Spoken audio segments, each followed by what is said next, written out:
Hello everyone and welcome to Ashoka IS Academy. In today's video, we will discuss about some important history topics which should be focused before the APSC and UPSC Prelims 2021. As the prelims are right around the corner, this video will be really helpful for the candidates for the last minute revisions. So let's start the video. Important points which we should remember while studying history from the prelims point of view is that no world history questions will be asked. World history के questions नहीं पूछे जाते हैं. And the second thing, political history questions are rarely asked. So these two things should be taken into notice, that no world history questions are asked and political history questions are rarely asked.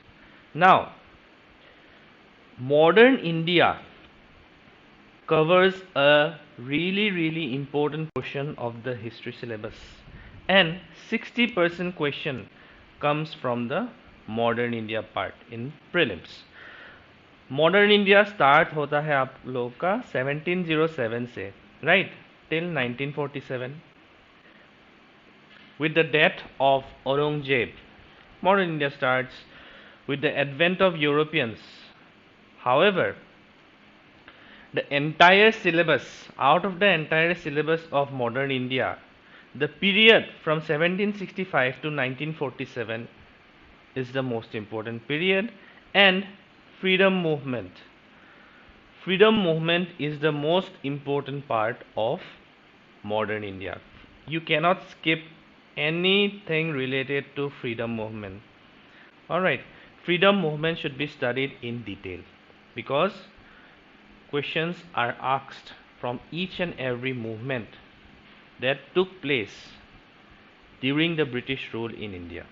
Alright, so these two things we have to take into notice. Now, if 60% questions are asked from the modern part, what about the remaining 40%? Remaining 40% ancient India. Alright. The remaining 40% questions comes from ancient India, and very few questions are asked on medieval India. However, please note the sentence that I have written here, very few questions asked. I have not said that no questions will be asked. Suppose a question comes, you may counter me by saying that the question has come from medieval India. The frequency, I am telling about the frequency is less. Alright. Very few questions may be asked, one or two questions may be asked from medieval India. In some years, no questions may be asked from medieval India. Alright, so medieval India, very few questions are asked. Most of the questions from the remaining 40%, most of the questions are asked from ancient India. Now, while studying ancient India, we have to take into two aspects. We have to look into two aspects. First is facts will be asked. Facts आप लोगों से पूछे जाएंगे, and facts mostly will be asked from the art and culture part of ancient India. And the second thing that we have to look into is the chronology of kings. Chronology of kings, chronology of dynasties आप लोग को देखना होगा. Establishment of dynasties, when was this particular dynasty established, and the dynasty rule period. Suppose the Mauryan dynasty time period may be asked, the Gupta dynasty time period may be asked. Alright, the major dynasties. See, it is not possible for you to remember all the time periods of all the dynasties, right? The major dynasties, the time period of the major dynasties and the important kings you should remember. And for the rest of the dynasties, you should have at least have a basic knowledge. Suppose this dynasty ruled around in the 10th century, this dynasty ruled around in the 11th century. तो basic idea आप लोग को अगर रहता है ना, तो questions देख के आप लोग को, ऑप्शंस देख के आप लोग करके आ सकते हैं. ठीक है. Now for the conceptual part, this fact based part, art and culture, there is no other way but you have to learn it by heart. Alright, art and culture is completely factual. Facts आप लोगों को याद रखने ही पड़ेंगे. Second thing, chronology, establishment of dynasty, dynasty period, right? And the conceptual based things which are asked from the ancient India period. Just by looking into, just by while you are studying history, just by focusing into two things, you can cover that conceptual part. Time period, you have to focus on the time period of kings, of dynasties, and the second thing is the character of the rulers. Rulers के character के ऊपर आप लोग को ध्यान देना पड़ेगा, क्योंकि उन लोग के पॉलिसीज जो है, the policies of the Kings were mostly determined by their character. So please look in the character of the rulers. So if you cover these two parts, time periods and the character of the rulers, the conceptual based questions from ancient India can be covered easily. Now some topics, let us look into some topics of ancient India. Every year 15 questions, on an average 15 questions are asked. Alright, and these topics of ancient India are the most important ones. Jainism and Buddhism, you have to study it. Jainism and Buddhism, you have to make a detailed study about Jainism and Buddhism, because in Jainism and Buddhism complex questions are asked. Alright, so just by having a factual knowledge is not enough. You have to have a deep knowledge about Jainism and Buddhism. For example, this particular question was asked in 2016. See, with reference to the religious history of India, consider the following statements. The concept of Bodhisattva is central to the Hinaya sect of Buddhism. Second, Bodhisattva is a compassionate one on his way to enlightenment. Third, Bodhisattva delays achieving his own salvation to help all sentient beings on their path to it. So आप लोग से ये पूछा गया था कि कौन सा स्टेटमेंट सही है. So these two statements are correct, this is wrong regarding Buddhism. Alright, because Bodhisattva concept is related to Mahayana sect of Buddhism.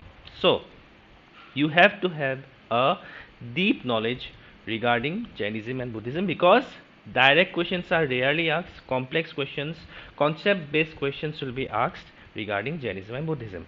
Now second thing that you have to focus on regarding ancient India is the AntiVedic philosophies. Alright, heterodox sects, Sankhya philosophy, alright, all these other sects which are opposed to the Vedas.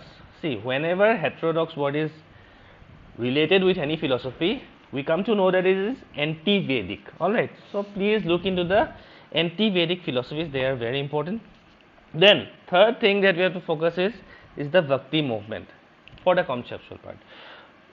In Bhakti movement, you have to focus on non-dualism, dualism, Sufism, Sagun Nirgun concept, important saints. You have to look into the important saints of the Bhakti movement period and the ideologies of important saints. Alright. Now, regarding modern India, you have to look into one particular thing. Apart from the freedom struggle, whatever I have said in the first slide, apart from the freedom struggle and the European annexations, you have to look into one particular thing from which questions are asked. Impact of British policies in India. This particular thing is important not only from the prelims point of view, it is important from the mains point of view as well. You have to look onto the economic policies of the British rule in India. What was the impact? You have to look into the impact on agriculture, impact on peasants, impact on local industries, and impact on local craftsmen. Alright, now see, history is a static portion, right? History is a static portion, but sometimes a question is asked in prelims. Suppose when you look into the old question papers, you may come across a particular question, name of a place is given, name of an ancient place or name of a medieval place is given, and the location is asked. You may be asked about the district, about the state, it may be asked.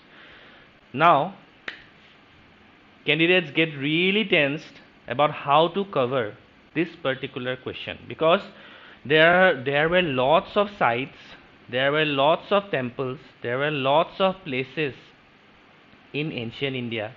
So how to remember all of those sites? How to remember each and exactly which site was located in which district? Questions are generally asked regarding temples, caves and architecture. So I have told you that history is static, but this question, no doubt it is a static question, but it will be related to current affairs. See, they will not just pick up a random place. They will not just ask about a random place. To cover this question, you should focus on historical sites recently in news.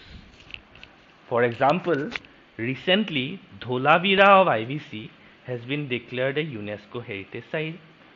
तो exam में आपसे पूछा जा सकता है, where is Dholavira located? It is located in Gujarat. And other features of regarding Dholavira may be asked. What was the special feature of the Dholavira site? It was the only city which was divided into 3 parts. See, that is how you covered these particular questions. No doubt this question is static, but it is related to current affairs because question is asked regarding a place which was recently in news. Alright. Now, last point I want to add. Special emphasis on these topics. You should put special emphasis. See, I am not writing the word only emphasize on these topics. You should not ignore other topics, but you should give special attention on these particular topics. Indus Valley Civilization, Vedic age, famous emperors. I have given the list of emperors. You should focus on Chandragupta, Ashoka, Samudragupta, Kanishk, Chandragupta II, Alauddin Khilji, Muhammad bin Tughlaq, Akbar and Shah Jahan. These famous emperors you should study a little bit in a more detailed way. Alright. Now, third point that you should focus on, special emphasis you should be given on the art and literature of Gupta age. From the Gupta age, art and literature type questions are asked. And the fourth point you should give special emphasis on is the administration of art of Cholas, Pallavas and Vijayanagar Empire, because those 3 dynasties, those 3 periods had tremendous effects upon the art and administration. Alright, so please look into this. Alright. Architecture. Architecture you should focus on the temple architecture and the sculptures. Alright. And you should focus on the revenue system also. Now there were revenue systems in all the dynasties, all the kingdoms. So it is not possible to remember the revenue systems of all the dynasties, right? And you should focus on this particular kingdoms only. Guptas, Cholas, Mughals and Britishers, the revenue system during the time of the Britishers. Alright. Guptas, see, questions regarding the revenue system may be asked regarding tax. What was this particular tax? There was a tax named Uparika. Alright. Bali may be asked. What was Bhaga? Alright. So names of different taxes may be asked, or name of officers may be asked. Name of officers may be asked. This part, a name of an officer may be given, and question may be asked with which department was this officer related to. So these 4 periods, Guptas, Cholas, Mughals and Britishers, the revenue system, you should have a thorough study of the revenue system. Alright. Modern part, apart from the things I have said regarding modern part, 2 things that you should remember, you should focus on, is the important revolts before the freedom movement, right? Because our freedom movement, it starts with 1857 revolt, right? Now, before the 1857 revolt, there were some peasant revolts. Peasant revolts took place before the revolt of 1857, before the Sepoy Mutiny.